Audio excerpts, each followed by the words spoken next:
Hello, I'm Austin the Hooligan. And I'm Handsome Rob. And this is Two Guys Talk Wrestling. Yes. And yes, we're wearing the same clothes as the last episode because we recorded them back to back because we're lazy. And I don't do laundry, but that's neither here nor there. We're going to talk about Raw and Smackdown. We talked about TakeOver and we talked about SummerSlam on the last episode. Now, we're here to talk about Raw and SmackDown. We might touch NXT, but NXT might be a minor, so we might not. Wait, what? That's right. Two Guys Talking does not condone minor touching. So, let's start with Raw. Okay. Did you watch it? I did. I did too. I even watched it pretty attentively. Attentively. I watched it pretty good. I do good watching. I watch good.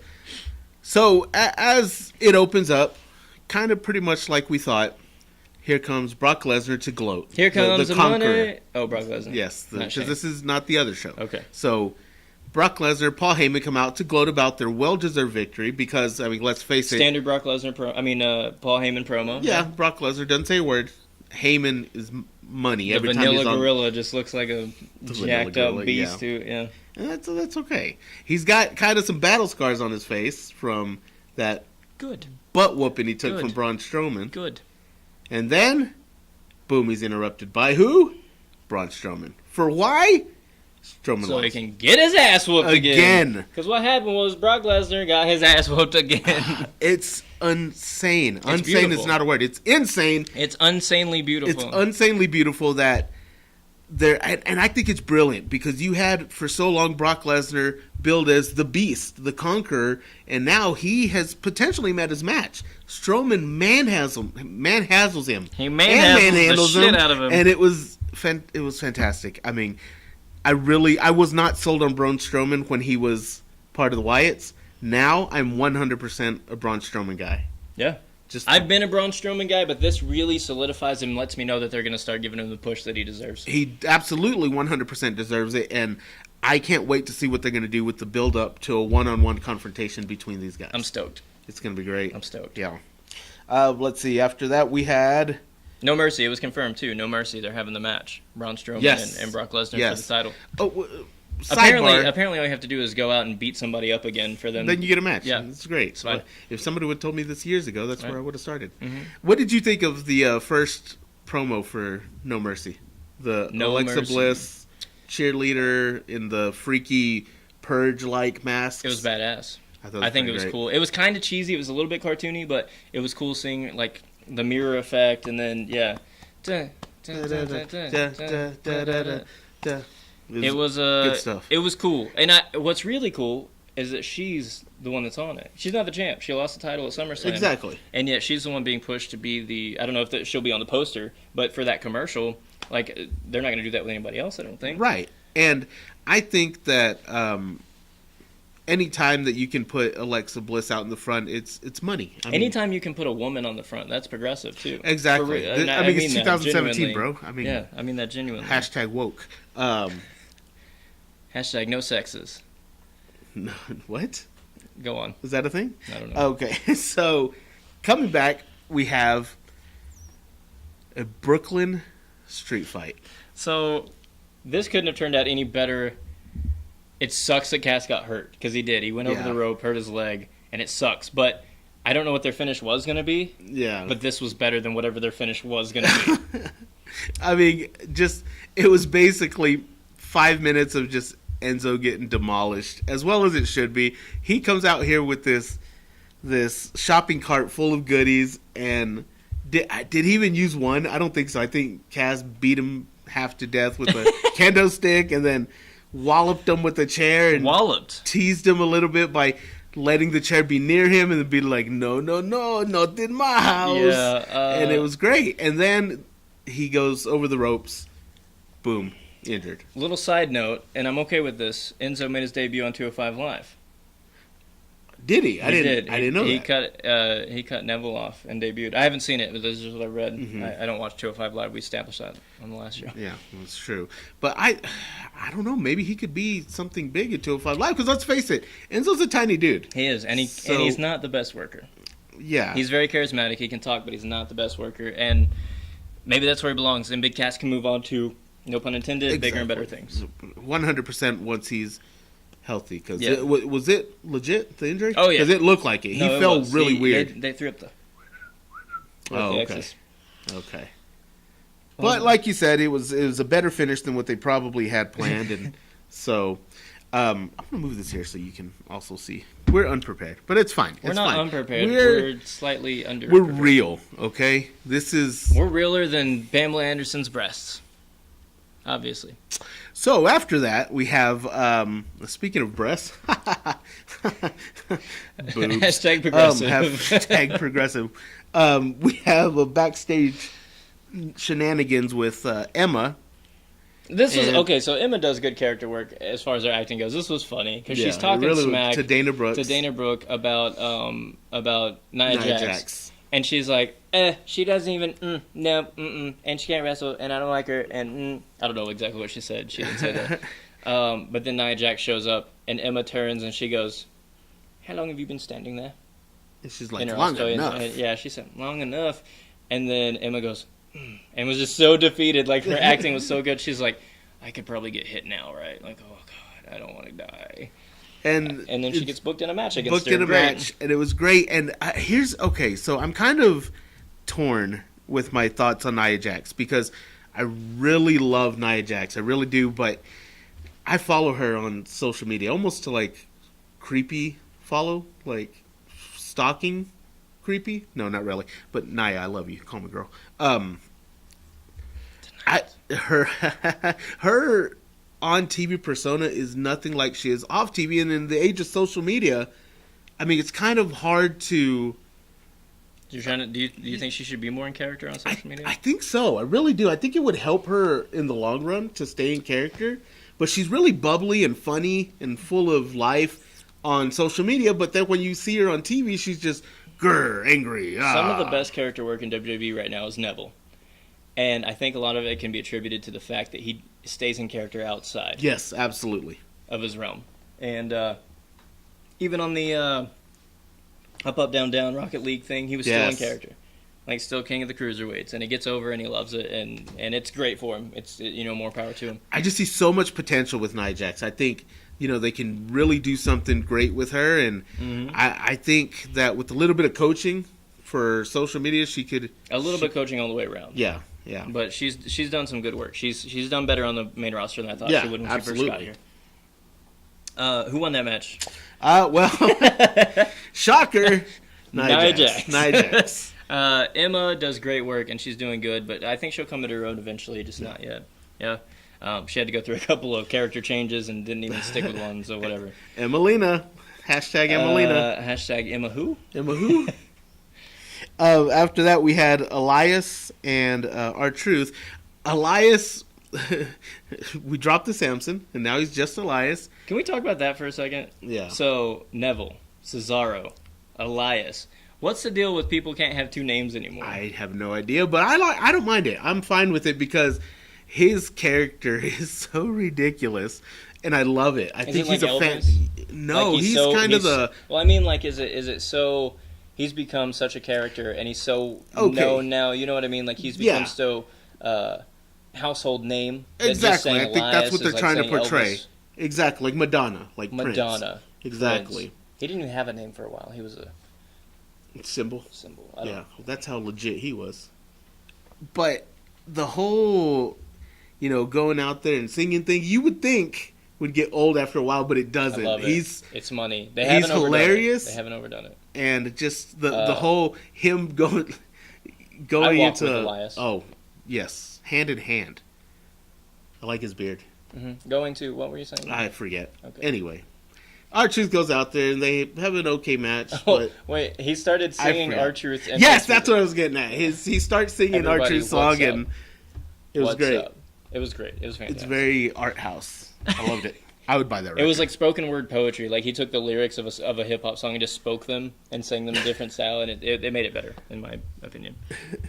And then Elias beats crap out of R-Truth, who could be a jobber anytime and then main event anytime. Next up, the thing we didn't want. Kurt Angle says he has an announcement, and I thought this could have been the Bobby Roode thing too. Yes. When he talked about the announcement of a superstar coming to Raw. But of course, in the back of my mind, JC dun, dun, dun, dun, was around just like he always is. The hottest free agent in sports entertainment. Bullshit. That's hottest free agent in sports entertainment is Ricochet, and he needs to go to WWE. Shout out to Leo Rush, who just got signed. There you go. So John Cena comes out, and he says... He's making the jump. He says, hey, man, I'm bored, and I've done everything here, and I'm going to go act some more, but I still want to have fun here while I'm here. I'm still a part-timer. So I want to face one guy, and it's the other guy who's similar to me, who is a babyface, but they can't get him over as a babyface, so he's very dynamic and very polarizing, and people hate him as much as they hate me. Let's see what happens if they put us together. Roman Reigns. Oh, do people hate Roman Reigns? I don't hate Roman Reigns. Do you know what the difference is between... Do you know what the opposite of love is? Hate? No. Indifference. Oh, okay. I'm just indifferent to Roman Reigns. He's not bad. He's not good. He just doesn't... I just don't care. Wouldn't that be love adjacent? No. Because the opposite of love would be hate. No, it's indifferent. So what's the opposite of hate? Not hate? Sex. All right. Anti-hate. We say all that to say this. It was just one of those really kind of moments because you know what they're trying to do, and you can't fault them for doing it. But then, they end up tagging him up. Yeah, because they would. Against Summon Joe, as William Regal would say. Summon Joe. Summon Joe? Summon Joe. That's for you, Abe. May I just say, I am over the moon that he's on Raw. Yeah. I love Samoa Joe. You would. So, I do. I love Samoa Joe. The Miz is doing the best work he's done in his career. Yes. And there's another podcast, shout out to Steven Larson on Going In Raw, but they have coined a phrase that bolts down who Miz is perfectly. Mm-hmm. Heel that makes good points. Like, he's literally, he's not lying about it. He's not being cheesy. He's not being a cheat. He's not being a scoundrel. Authentic. All he's doing is telling the truth, and people are mad at him for it. It's crazy. They hate him because people don't want to hear the truth. Yeah, That's what it is. So they end up setting up the main event for the evening. Yes. Which is Samoa Joe and The Miz Summon Joe. Summon Joe. And The Miz versus John Cena and Roman Reigns. The polarizers. Yes. The New Age odd couple. 8-man tag team match was next. Bunch of cruiserweights. I mean, this was a good match, but it's exactly what you expect it to be. If I'm not mistaken, Alexander went over with the lumbar check. I think I ended up going to the bathroom. Was this popcorn match? Yeah. It's good. Don't get me wrong. This kind of stuff is really good in WWE, but when it comes to paying attention, you know what you're going to get for this. Yeah, absolutely. You can always go back and watch it later. It's just not that big a deal. It was good. Drew Gulak's doing good stuff. Yeah. He found a character that really works for him, and I love it. But definitely. What was next? Next, there was a backstage segment with Neville. You know, the return of the king of cruiserweights. Dun, dun, dun, dun. Oh wait, that's John Cena. Is it me or does he look like the Hobbit guy, like the guy from the Hobbit who was the dwarf king? That's what I call him now. Neville the dwarf king. And he's small. And he's I small. get it. He's dwarfish. He's got the beard. Anyway. But, he ran a pretty solid promo, which Neville tends... I've always been a big Neville guy, so... Yeah. I just wish... To me, Neville is along those guys like an Austin Aries. Like, a guy that doesn't need to be relegated to just a cruiserweight. He can work great with big guys. He could bump up into the main event. Yeah, 100%. Am I sleepy? I think so. What just happened? Wow. I'm sorry. It's been a long day. He's been drinking a lot. Also, I drank some. Neville's one of those guys that can move up at any time and it'd be believable. Another guy that I believe that about is Cedric Alexander. Oh yeah, definitely. I definitely believe Cedric should not be in the Cruiserweight Classic. He actually dropped weight, or the Cruiserweight division. He dropped weight to be in the Cruiserweight division. He was like 240 or 235. Yeah. Neville does some of the best character work out of anybody, and he not only outside the ring but in the ring. Because he's changed his style up, too. He used to be flippity-flopping and high-flying. He barely does the red arrow, and he only busts it out when it's absolutely necessary. Yes. When it's a dire moment, he absolutely needs it, And I think that's cool that he's changed it up and just been a bit more brutal, more technical, a little bit more smash mouth, and gotten rid of some of the flippity-floppity stuff. He's definitely still fun to watch. Yeah, for sure. After that, we had a backstage segment with Kurt Angle and his baby boy, Jason Jordan. His baby boy. That's bigger than him. Again, the verdict's still out on Jason Jordan. I don't know what to do with him. We'll see. Yeah. I don't know. He said, I don't want any preferential treatment, but I want a match. a challenge, and so he directly asked for Finn Balor, which I thought was a bold move, and I think it's a good way to try to get Jason Jordan over by putting him with a guy like Finn Balor. So, I mean, obviously, we probably can guess how that match is going to end, but... Problem with that situation is that Jason Jordan's automatically the heel. People love Finn Balor, man. You don't have to have two heel or a baby face and a heel. You can have two faces. I know, but people love Finn Balor so much that Jason Jordan's automatically going to get shit on some. Yeah. Like it's just people are going to cheer for him. Speaking of, and this is way off topic, but it just flashed in my head. We didn't talk about this the SummerSlam recap, but I want to talk about it now. From what I've heard, there's been a couple reports that during the match of John Cena and Baron Corbin, John Cena was getting "Let's go Cena, Cena sucks" chants. Yes. And apparently he's trying to teach Baron Corbin a lesson for talking smack on Twitter, right? And they're he has that he mouthed or said to Baron Corbin, "Look, these people don't even know who you are. They don't give a shit about you. Like you're nobody. They're not even saying they don't even know you're here." Basically, damn. Like he doesn't care if he's getting roasted. He doesn't care if he's getting cheered or booed. John Cena's getting a reaction, and he's like, "They're silent on you, bro." Yeah, but he's got a valid point. He does. I mean, because if the people aren't talking about you, do you even matter? I mean, right. And love him or hate him, John Cena has been the face of the company for. He's been ever. I think technically he's been the longest reigning face of the company in the company's history. Right. Like you think about Stone Cold, you think about The Rock, you think about Triple H, you think about Hogan, you think about all these guys. They were around for way shorter periods of time. It seems like Stone Cold was on top for 10 years. Yeah. It's like a 4-year span, man. Yeah. The Rock, same thing. And it's from 97 to 2001 was Stone Cold. Exactly. And it's that old adage, you can't bite the hand that feeds you. I mean. And Cena, man, he gets it. He's been pumping it out. He's been doing, he does everything he needs to do. And I used to be a huge Cena mark, and then I started hating him just because he wouldn't get his skills up in the ring. Yeah. But now, man, I've just let that go and accepted it, and he's a good dude. He is who he is. He's a good dude. Fun fact: my older brother bought John Cena 2 beers. I met John Cena once. Did you really? Yeah, after one of the shows here, and I got his autograph, and I gave it to Abraham, a friend of mine. I gave it to his little brother. Because he was a huge John Cena fan. Nice. I think he peed on it or something. I don't know. He's older now, so who knows where it's at. But I was once a member of the Chain Gang. Oh, the now known as the C Nation? Yes. Nice. Yeah. Cena's a good dude. I give him all the props in the world. Yeah. Next up, we'll get to the Finn Balor and Jason Jordan match. But next up was Seth Rollins, right? And Dean Ambrose versus the Hardy Boys. The what? What accent was that? Borat? I don't know. I thought you were going full Swedish chef. I don't know what that was. Bork, bork, bork. Hardy Boys.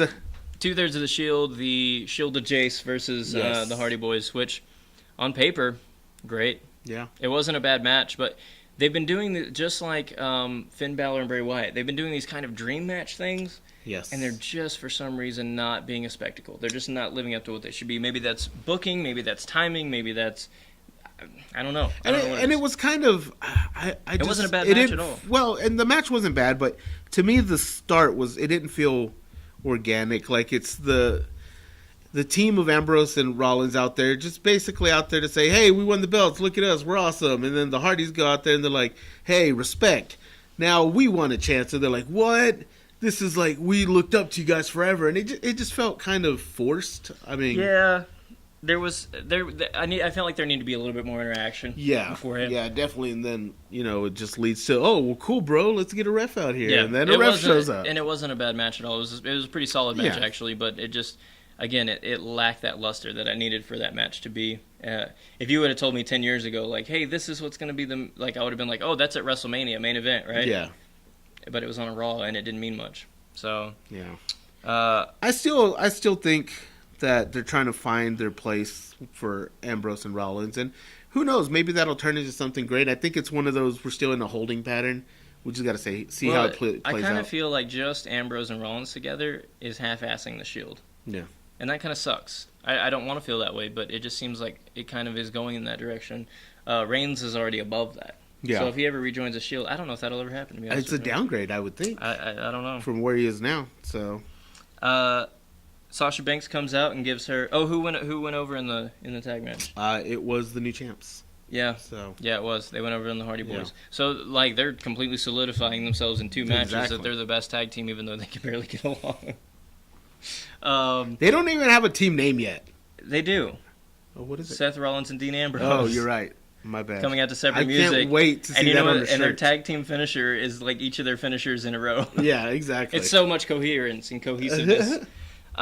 Sasha Banks comes out and gives her championship address. Yes. Says, "Hey, I'm the champ, 4-time champ. I broke the Brooklyn curse.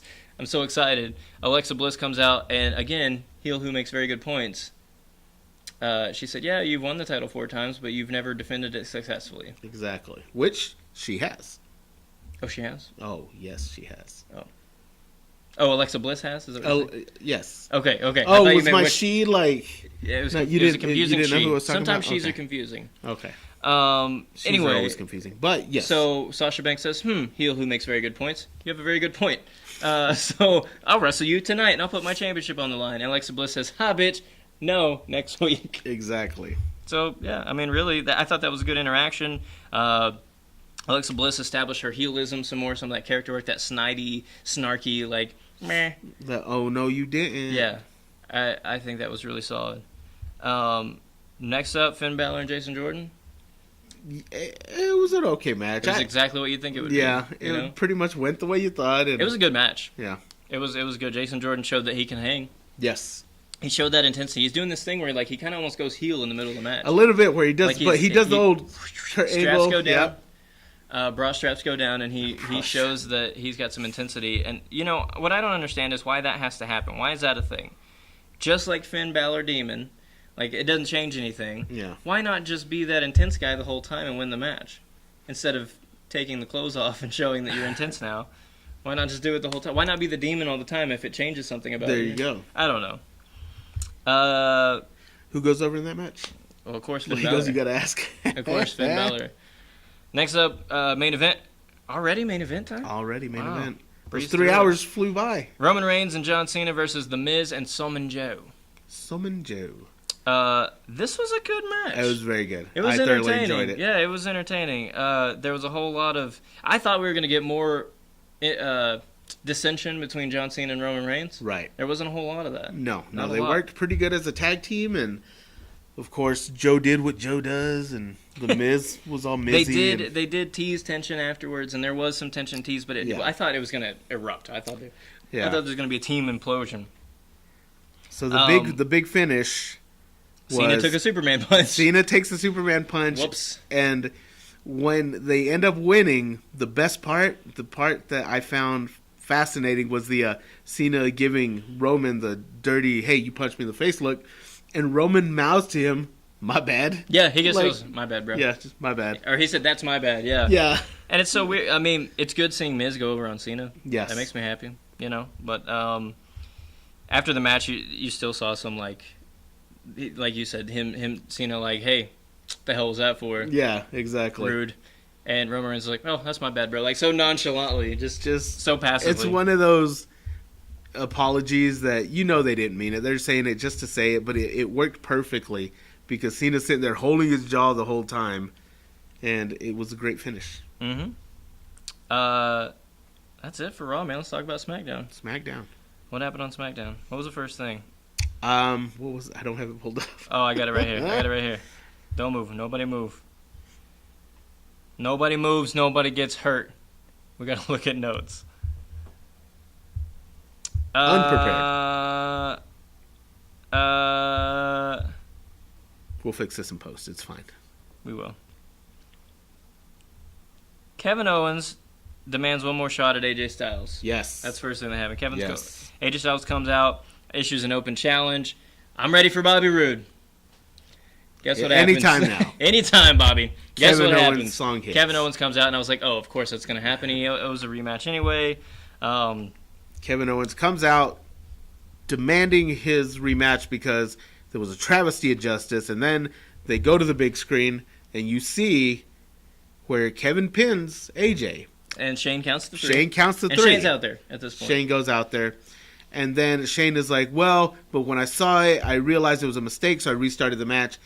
But he made a good point. He made Shane say, well, you counted to 3, right? And he said, yes. So by that logic, he shouldn't be able to overturn the victory. He should still be United States champion. And I, for one, agree with him. I don't. Okay. So, I mean, a ref can turn anything over at any time or change the decision. I don't know. After 3, it's over. So, what's weird is, like, AJ did this thing where he was like, no, fuck you. You're not getting another shot. And then it changed all the way. Like, he was so mad at Kevin Owens. He's like, okay, not only do you get another shot at the title, but you get to pick the referee. I would have been like, wait, what did I just say? Like, no, that's not. Wow, what a change of heart, AJ. It's weird. And so you see throughout the rest of the night, you see Kevin Owens talking to different people trying to get a referee. His interaction with Sami Zayn was great, where they're both just like, well, you know... You can tell those guys have been friends for years. We used to be boys, and, I don't even know why we're fighting. And it's like, yeah. And Kevin Owens like, yeah, you're right. And Sami Zayn's like, yeah, I don't know why we fight anymore. And he's like, yeah, I agree with you. Will you be my referee now? And he tells Sami Zayn to think about it. And right. It actually it was kind of a heartfelt, weird moment. Yes. But there was one thing where Kevin's trying to convince him, and I forget what he said, but he comes at him with like some backhanded compliment. Oh, he said, since you're not doing anything, since you haven't been doing anything for a while, here's a ref shirt. You can help me out. Oh, it was great. I loved it. Sad. Next match, Aiden English comes out. He's singing. Yes. And it happens, guys. It happened. Glorious. I marked out. I did too. Honestly, I was super stoked. Oh man, shitty animations on the screen and all. Yes. Shitty, glorious animations and all. It was fantastic. The second coming of Rick Rude. Yes. Yes. It's like Rick Rude and Ric Flair had a baby. Exactly, and his name should be Bobby Rick. Bobby Rick. I would buy the T-shirt. That's... What's weird, and maybe it's not weird. They brought him. He was kind of a baby face. A little bit. It did kind of feel like he was a face. What else could he have been? Coming out against and Aiden making English. his debut. What Exactly. else could he have been? What's your take on Aiden English? I'm still on the fence with Aiden English. I think the character's kind of cool. I think it's a neat idea. The tights with the different paintings. Right. The idea of the character. But I liked him in a tag team better. I liked the Simon Gotch and him together, the Carney kind of thing. Yes, exactly. The Vaudevillains. I was a big fan of theirs. But him by himself, the singing thing, I think works. It's kind of like the Elias thing. It does. Where they haven't kind of gone too far to where it's gotten old, but at the same time, he's a really good worker. I just don't know what's next. It's like Kurt Hawkins, like he's made to be a jobber right now. Exactly. And I know Kurt Hawkins is cool with that. I heard that in an interview. Excuse me? They're not jobbers. They are... Enhancement talent? Enhancement talents. Sorry. Jobbers. Jobbers. Hashtag jobbers. Hashtag FU. Hashtag chicken salad. Bobby Roode goes over with a glorious DDT in pretty stern fashion. It was good. He actually kicked out of Aiden English's finisher. Yes. Which, surprising a little bit. Bobby Roode is one of those guys that I don't even think they need to develop. Right now, he's ready to be a main eventer. I mean, put him in there against the best, and you Only won't go problem wrong. with that, he needs to be in the Intercontinental scene. You think so? Yeah, because he goes main event now. What's after that? Yeah, that's a good point. That's a good point. Then my boy Chad Gable's backstage with Kurt Angle talking about how he's cool. All I've heard about is Jason Jordan. Did I say Kurt Angle? I meant Danny Bryan. He's back there talking to Danny Bryan, and he's like, oh, Jason Jordan this, Jason Jordan that. That's all I hear. I'm talking about me and my future. What's what about next? me? What about Chad Danny Gable? Bryan. Yes. Danny Bryan goes, well, I've got you a new partner. And this I did not expect at all because I heard the rumors. He was hurt. He had been through testing. He might be back. Who knows? It was still like miles away. Right. Your boy, the golden Shelton one, Benjamin. Shelton Benjamin. Oh my goodness, it was so good to see him. Was it me Shelty. or did he look yoked? He is compared yoked. to how he used to be? He is yoked now. He looks I mean, huge. he was yoked then, but he was cut then, but now he's swole. It's like Drew McIntyre, dude. He left and hit the indies, started eating some damn sandwiches, and start pumping a little iron, and he's all goofed now he looks up. like the dadgum Highlander. I don't know when the recording stopped. Yes. I don't know what we got to. If we skip something, let us know in the comments. We're starting with the Usos versus the Hype Bros. Yes. Whatever the things is we skipped, we'll throw in the next episode. Boom.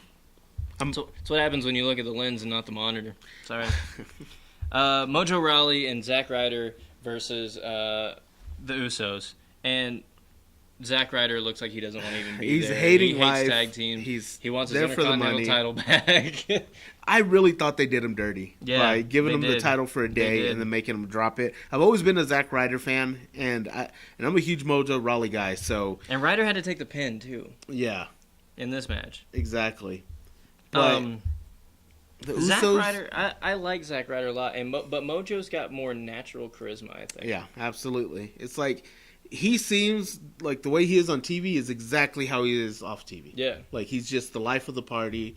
You know, he's one of the dude bros, and you just want to hang out and drink a beer. I do. 2 beers. Yeah, two beers. Maybe 3 beers. 2 for Mojo. Ryder takes the pin. The Usos win, of course. Listen, champs. If the other guys would have gone over, I don't know what I would have thought about that. I'm not Day sure. one-ish. Come on Day now. one-ish. Come Day on one now. is H.